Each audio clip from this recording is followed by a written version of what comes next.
walked to school. Every day at 7:30 a.m., I packed my bag in a hurry.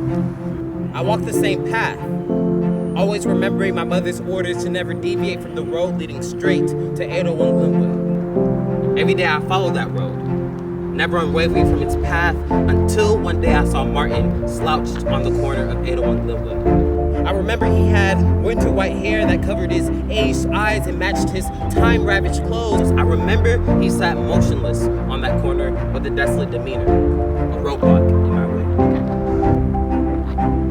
My first thought, how do I get past him? Considering a detour, I remember my mother's words.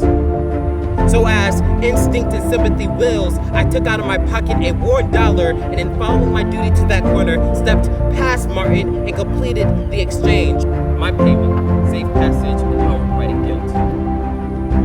Yet, staring into his eyes, he expressed not a feeling of gratitude, but one of sorrow. His creased, olive-dark skin contorted. I turned my gaze and resumed my walk. Yet after walking a few paces, I stopped in my tracks, something telling me to go back and to fix my feelings of guilt. Triumphantly, I walked up to him. How did you become homeless? See, Martin never had help as a child.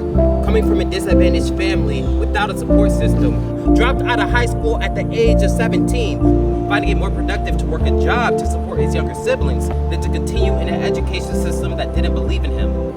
As an adult diagnosed with bipolar schizophrenia, lost, alone, ill, uneducated, found himself backed into a corner. Thinking about his story, I asked what I could do to help. He took my hands, looked me into my eyes, drew a single breath and said, care. Care about humanity, God's children, our brethren, and he questioned, how much does a dollar cost? How much does a dollar cost? Your humanity? Your pride? Your ignorance? Your life? For me, at that moment, my guilt.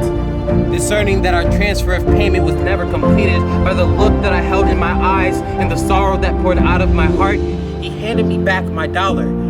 Yet it was at that moment that I didn't feel guilt, but that I felt in awe. In awe of a man that had nothing, but still understood his worth. That day, I was able to realize that no one stops on the side of the road to ask the homeless man, how did you get there? Sometimes giving a dollar isn't enough.